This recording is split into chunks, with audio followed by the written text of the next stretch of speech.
Hello दोस्तों, welcome to all of you. और ये चल रहा है जीनी टैलेंट बोर्ड के क्वेश्चंस प्रैक्टिस का सीरीज, जिसमें फिलहाल हम मोशन के क्वेश्चंस को प्रैक्टिस कर रहे हैं, जिसमें से आज हम कुछ वेक्टर से रिलेटेड क्वेश्चंस को प्रैक्टिस करेंगे। तो क्या है question? The vector sum of two forces is perpendicular to their vector differences. तो हमारे पास कोई दो फोर्स हैं, उनका सम और डिफरेंस क्या है, एक दूसरे के परपेंडिकुलर है।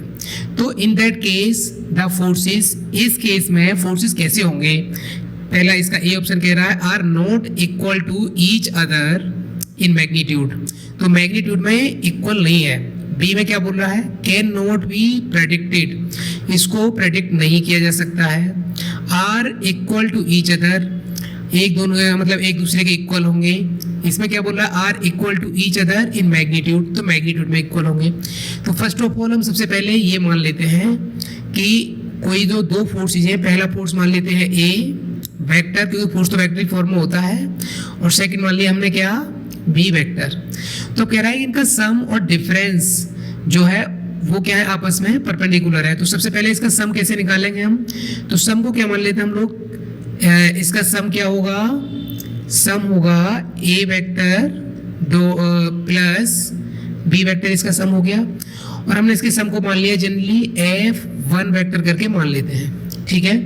और डिफरेंस को कैसे मानेंगे आप लोग? इसके किसको? डिफरेंस को A vector minus B vector, और इसको हम अज्यूम कर लेते हैं क्या, F2 वेक्टर। अब इसमें बोला है कि इसका जो सम और डिफरेंस है एक दूसरे के परपेंडिकुलर है, और हमको पता है जब कोई दो वेक्टर परपेंडिकुलर होते हैं तो क्या होता है, A dot B is equal to zero होता है कि नहीं होता? क्या होता है? तो इसका मतलब F1 vector dot F2 vector is equal to क्या होना चाहिए? जीरो होना चाहिए, अगर परपेंडिकुलर है तो। परपेंडिकुलर का मतलब एक दूसरे पे क्या है, 90 डिग्री का एंगल बना रहे हैं। तो अब देखो, जब 90 डिग्री का एंगल बनाते हैं तो आपको पता है ना, A dot B is equal to क्या होता है, ए बी कोस थीटा। तो कोस 90 का वैल्यू जीरो, तो A dot B is equal to zero. तो उसी से क्या है, ये परपेंडिकुलर वाला कंडीशन बना है। तो F1 हमको दे रखा है क्या, A vector plus B vector. इसको क्या राइट करेंगे आप लोग?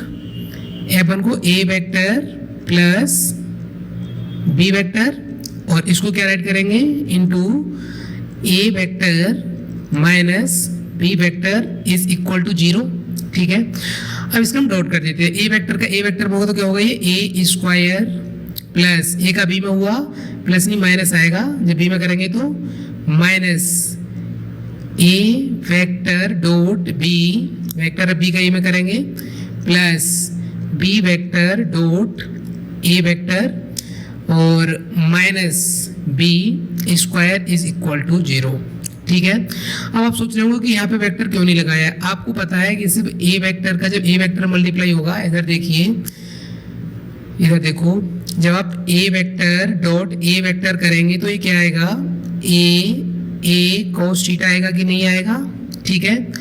अभी दोनों वेक्टर सेम है, दोनों का डायरेक्शन सेम है, तो थीटा कितना हो जाएगा, जीरो, यानी कि ए cos जीरो, और cos जीरो का वैल्यू होता है 1, और ए का ए में मल्टीप्लाई करा तो क्या है, ए स्क्वायर, और ये दोनों क्या होते हैं, मैग्नीट्यूड होते हैं। इसलिए ए का ए में करेंगे तो ए स्क्वायर, और बी का बी में करेंगे बी स्क्वायर।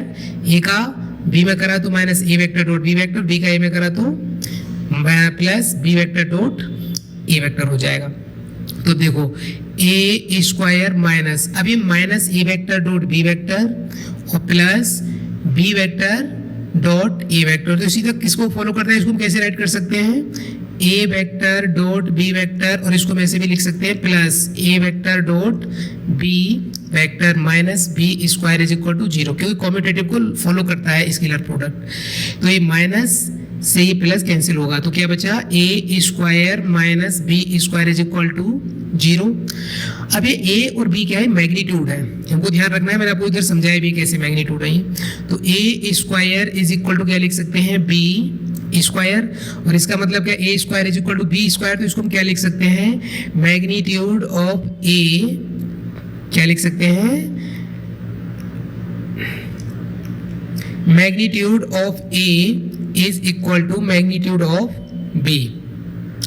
तो हम यहाँ से देख क्या रहे हैं, हमने जनरली ये सॉल्व कर लिया यहाँ से कि अगर ये दो फोर्सेस का सम और उनका डिफरेंस अगर परपेंडिकुलर है तो ये दोनों फोर्स है, ए और बी माने थे हमने, ये दोनों फोर्स ए का जो ए फोर्स है इसका मैग्नीट्यूड क्या आएगा ए और बी का मैग्नीट्यूड क्या है बी, तो इन दोनों फोर्सेस का मैग्नीट्यूड सेम आ रहा है, ठीक है। तो इसलिए पहला वाला तो है ही नहीं इसमें नॉट इक्वल बोल रहा है। अब हमने तो इसमें प्रेडिक्ट कर लिया ना, इक्वल आ रहा है magnitude, are equal to each other, vector तो इक्वल है नहीं, लेकिन ये एक बोल रहा है डी ऑप्शन में देखिए are equal to each other in magnitude, तो मैग्नीट्यूड में एक दूसरे के ये इक्वल होंगे, तो इसलिए इसका डी ऑप्शन करेक्ट हो जाएगा। ओके, नेक्स्ट क्वेश्चन देखते हैं। क्या है question, which one of the following is not the vector quantity. हमको ये पहचानना है इसमें से कौन सा वेक्टर क्वांटिटी नहीं है, बहुत आसान है। आप देखो स्पीड है, स्पीड क्या होती है हमारे पास, डिस्टेंस अपॉन टाइम, तो स्पीड जनरली क्या है, स्केलर क्वांटिटी है कि नहीं, क्योंकि ये किससे बनता है, डिस्टेंस, और डिस्टेंस क्या है, स्केलर है, केवल इसमें मैग्नीट्यूड होता है, डायरेक्शन नहीं होती है। अब वेलोसिटी है, वेलोसिटी क्या होती है, डिस्प्लेसमेंट अपॉन टाइम, तो डिस्प्लेसमेंट है ये क्या है, वेक्टर क्वांटिटी है, क्योंकि डिस्प्लेसमेंट में डायरेक्शन और मैग्नीट्यूड दोनों होता है। फिर उसके बाद क्या है, टॉर्क, तो हमको पता है टॉर्क क्या होता है, फोर्स और जो पोजीशन वेक्टर होता है उसका क्रॉस प्रोडक्ट होता है। जो टॉर्क होता है, टॉर्क जब पढ़ते हैं आर क्रॉस एफ पढ़ते कि नहीं पढ़ते हैं, और हमको पता है जब हम किन्हीं दो वेक्टर का क्रॉस प्रोडक्ट करते हैं तो हमको कैसा क्वांटिटी मिलता है, वेक्टर ही मिलता है, ठीक है, इसीलिए इसको वेक्टर प्रोडक्ट भी बोलते हैं। और जो स्केलर प्रोडक्ट होता है, जैसे मान लो जो हम किन्हीं दो वेक्टर का स्केलर प्रोडक्ट करते हैं तो हमको यहाँ से कैसा क्वांटिटी मिलता है, यहाँ से मिलता है स्केलर क्वांटिटी, इसलिए इसको स्केलर प्रोडक्ट बोलते हैं और इसको वेक्टर प्रोडक्ट बोलते हैं। तो जो टॉर्क होता है वो कैसा क्वांटिटी होता है, वो वेक्टर क्वांटिटी होता है, तो इसलिए ये जो पूछ रहा था कि which one of the following is not a vector quantity, तो लेकिन टॉर्क तो वेक्टर क्वांटिटी है। डिस्प्लेसमेंट भी आपने भी देखा कि क्या है, वेक्टर क्वांटिटी, क्योंकि डायरेक्शन मैग्नीट्यूड दोनों होता है, केवल इसमें की स्पीड ही ऐसा है जिसमें मैग्नीट्यूड तो होता है, डायरेक्शन नहीं होता, तो इसलिए यही इसका क्या हो जाएगा, करेक्ट हो जाएगा। ये क्या है, एक स्केलर क्वांटिटी है, बाकी सभी जो दिख रहे हैं बी सी डी ये सभी वेक्टर क्वांटिटी है। ओके, नेक्स्ट क्वेश्चन देखते हैं। क्या है question, the resultant of vector A cross zero will be equal to, तो ए क्रॉस जीरो किसके इक्वल होगा, ये ए वेक्टर है क्रॉस जीरो, तो आप ध्यान रखना ए का और जीरो का क्या हो रहा है, क्रॉस प्रोडक्ट हो रहा है, और हमको पता है क्रॉस प्रोडक्ट में हमेशा हमको कैसा क्वांटिटी मिलता है, वेक्टर क्वांटिटी मिलता है, मिलेगा तो जीरो हमको पता है, लेकिन जो जीरो हो वो किसमें होगा, वेक्टर क्वांटिटी में होगा, क्योंकि आपको पता है जब हम लोग क्रॉस प्रोडक्ट करते हैं कैसे करते हैं, आई जे के से पहला ए है तो इसका जैसे मान लो क्या है, X one Y X Y Z, अब जीरो तो जीरो जीरो जीरो, ठीक है। जब हम इसको सॉल्व करते हैं तो कैसे करते हैं, आई कैप इसको और इसको ऐसे छोड़ने के बाद क्या करते हैं, जीरो माइनस जीरो, तो zero minus zero minus J cap, zero minus zero plus K cap, zero minus zero, तो हमको जो मिलेगा ये क्या मिलेगा, एक, जैसे आप जनरली देखें तो क्या मिलेगा, एक जीरो आई कैप माइनस जीरो जे कैप प्लस जीरो के कैप, तो हमको जनरली क्या मिलेगा, एक जीरो वेक्टर ही मिलेगा, ठीक है, क्योंकि क्रॉस प्रोडक्ट में हमेशा हमको वेक्टर क्वांटिटी ही मिलती है। और काफ़ी बच्चे इसको बहुत जल्दबाजी में जीरो टिक कर देंगे, लेकिन जीरो नहीं होगा, ये स्केलर हो जाएगा, तो लेकिन जो जीरो वेक्टर लिखा हुआ है, जीरो वेक्टर हो और या फिर नल वेक्टर हो, ये इससे जीरो वेक्टर है नल वेक्टर दोनों हो सकते हैं, तो इसलिए इसका जो सी ऑप्शन है यही करेक्ट होगा। हमको इतना याद रखना है, क्रॉस प्रोडक्ट में हमको वेक्टर क्वांटिटी मिलेगी और स्केलर प्रोडक्ट में हमको स्केलर क्वांटिटी मिलेगी, ठीक है। नेक्स्ट क्वेश्चन देखते हैं। क्या है question, if the angle between the vectors A and B is theta, A और बी के बीच का एंगल क्या है, थीटा, को ए बी दो वेक्टर है, इनके बीच का एंगल है theta. The value of the product vector B cross A dot A, तो B vector cross A vector dot A vector हमको बताना है इसका वैल्यू क्या है। तो स्टार्टिंग में बोला हमसे ये तो दो वेक्टर है ए एंड बी, इनके बीच का एंगल क्या है, थीटा, तो सबसे पहले हम कोई दो वेक्टर मान लेते हैं, जैसे ये तो ए वेक्टर है, ठीक है, और ये कोई बी वेक्टर होगा, ये हमने मान लिया, ये भी ए वेक्टर और इनकी दोनों के बीच का एंगल क्या है, ये थीटा है। तो आप सोचो अगर हम यहाँ से बी क्रॉस ए निकालने लग जाए, क्या, बी क्रॉस ए, और जो बी क्रॉस ए वेक्टर होगा जो उसका डायरेक्शन होगा ए के और बी के हमेशा क्या होगा, परपेंडिकुलर होगा, है कि नहीं? अगर हम लोग B क्रॉस A निकालेंगे, B vector cross A vector निकालेंगे, तो ये हमेशा इसका जो डायरेक्शन होगा वो A वेक्टर के और B वेक्टर के दोनों के परपेंडिकुलर होता है, क्योंकि किससे? क्रॉस प्रोडक्ट रूल से। हम ये अच्छे से रूल्स में देख चुके हैं। अगर हम B क्रॉस A निकालें तो इसका जो डायरेक्शन आएगा B क्रॉस A का, A के और B के हमेशा कैसा आएगा? परपेंडिकुलर ही आएगा। तो यहाँ से हमको इतना तो आइडिया हो गया है कि जो B क्रॉस A का डायरेक्शन है और जो A का डायरेक्शन है, ये दोनों का डायरेक्शन एक दूसरे के परपेंडिकुलर है। तो इसका मतलब इन दोनों के बीच में, A के और B क्रॉस A के बीच में कितना एंगल बन रहा है? 90 डिग्री बन रहा है। तो इन दोनों के बीच में एंगल कितना बन रहा है? इसके एंड इसके 90 डिग्री बन रहा है। और यहाँ पे हो रहा है डॉट, तो हम इसका डॉट प्रोडक्ट करते हैं। कैसे करेंगे? B क्रॉस A, ठीक है, और इसका मैग्नीट्यूड लेंगे हम लोग इनटू A का मैग्नीट्यूड और cos थीटा, और थीटा इन दोनों के बीच में कितना बन रहा है? 90 डिग्री, और cos 90 का वैल्यू 0, तो टोटल इसमें 0 का मल्टीप्लाई होगा तो क्या हो जाएगा? ये 0 हो जाएगा।